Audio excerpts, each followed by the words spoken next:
सिलगढीको ward number 36 में एक व्यक्ति को हत्या गरिएको आरोप उठेको छ। जानकारीका अनुसार बुधबार राति इस्टर्न बाइपास संलग्न क्षेत्रमा एक व्यक्ति को कथित रूपमा हत्या गरिएको बताइएको छ।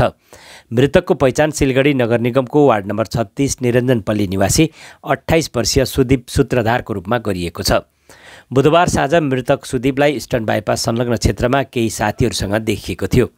त्यसै समय उनीहरूमा विवाद उत्पन्न भएको र कुटपिट भएको आरोप उठेको छ। उक्त घटनापछि मृतक सुदीपलाई सिलगढी जिल्ला अस्पताल लगिएको अनि त्यहीँ उनको मृत्यु भएको छ। जिल्ला अस्पतालमा ड्युटीमा रहेका चिकित्सकहरूले उनलाई मृत घोषित गरेका थिए। अर्कोतिर परिवार पक्षले युवकको हत्या गरिएको आरोप लगाएका छन्, किनकि सीसीटीभी फुटेजमा मृतक युवक चुस्त देखिएका छन् अनि साथीहरूसँग बात गरिरहेका छन्। त्यसपछि नै उनीहरूमाझ बहस सुरु भएको र कुटपिट गरिएको अनुमान गरिएको छ। त्यसपछि उक्त युवकलाई त्यसै स्थानमा छोडेर उनीहरू भागेका थिए। यता घटनाको सूचना पाएपछि आशीगर चौकी पुलिस घटनास्थलमा पुगेको थियो। वार्ड नम्बर 36 का पार्षद रञ्जनशील शर्माले दिएको जानकारीका अनुसार आशीगर चौकी पुलिसले सम्पूर्ण घटनाको जाँचका लागि मृतक युवकका एक साथीलाई सोधपुछका लागि हिरासतमा लिएको छ। বাড়ি থেকে সকাল 10টায় বেরিয়েছিল। কি জানতে পেরেছেন?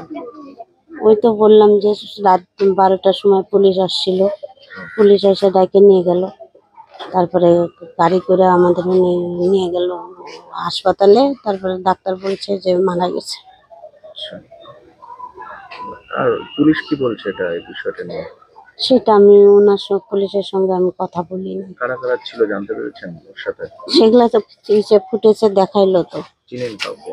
হ্যাঁ, দুজনকে তো সঙ্গে সঙ্গেই উঠায় নিয়েছে পুলিশে। দুজনকে? হ্যাঁ। তাদের কি চিনেন আপনি? হ্যাঁ চিনি। কি নাম তাদের? চাষি।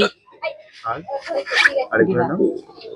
দেবাকে উঠাইছে কি নাম, ওখানে তো নাম বলতেছিল।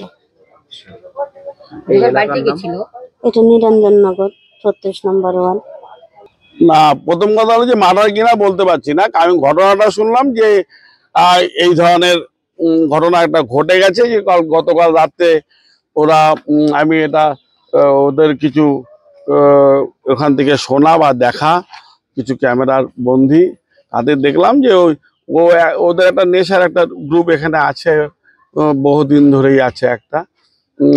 ছেলেটি যে নেশাগত তাও ঠিক।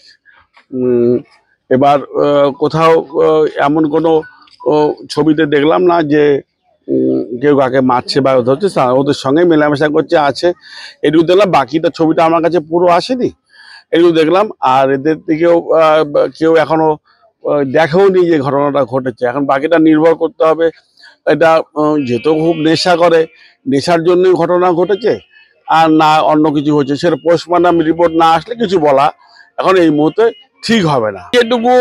যেটুকু আমি দুটো ভিডিও আছে, একটা ভিডিও দেখেছি, তাতে দেখলাম যে ওই ছেলে মেয়ে ওই কতগুলো ছেলের সঙ্গে ওই গল্প গুজে বা হাঁটাচড়া করা এটুকু দেখলাম। আওয়াজ তো কিছু পাওয়া যাচ্ছে না। তখন ওকে সুস্থ সবলই দেখলাম, এদিক দিয়ে কোনো ইস্যু দেখলাম না যে আসেনি। আর গতকাল রাতের ঘটনা এখন অনুমানের ভিত্তিতে বলাটা খুব মুশকিল, যেহেতু কোনো কেউ প্রত্যক্ষদর্শী নেই বা কোনো কিছু নেই, বা ওই ক্যামেরাতে যাদেরকে দেখা হয়েছে পুলিশ নিশ্চিতভাবে তাদেরকে জিজ্ঞাসাবাদ করে সমস্ত ঘটনাটা নিশ্চয়ই বের করবে। আর পুরোপুরি ক্লিয়ার হয়ে যাবে এটা কি হচ্ছে না হচ্ছে, সেটা হলো আফটার পোস্টমর্টম রিপোর্ট। কালকে রাতের দিকে সুস্থ ছিল, আজ সকালে তার বডি পাওয়া গেল, কি মনে হচ্ছে কি হতে পারে এটা? না, একটা হলো দেখুন, এ তো মানুষের মৃত্যু কখন কেউ কিছু বলতে পারে না। আমি আপনাকে কি বলছি, আমি আপনাকে কোনোটাই বলতে পারছি না, যেহেতু আপনার পোস্টমর্টম রিপোর্ট আসার আগে আমি কোনোটাই ওকে বলতে পারছি না। আমি শুনেছি যে একজনকে নাকি ওনারা আটক করেছে, জিজ্ঞাসাবাদের জন্য করেছে। এখনো আমি আমার সঙ্গে থানার কোনো যোগাযোগ হয়নি বা জিজ্ঞাসাও করিনি, কেন ওনারা ওনাদের কাজ করবেন, সেখানে তো আমার কোনো জিজ্ঞাসাবাদ আগের থেকে করা দরকার না। আমার ওয়ার্ডের মানুষ, ওর বাবা আমাদের দীর্ঘদিন ধরে আমাদের পার্টির সদস্য ছিল।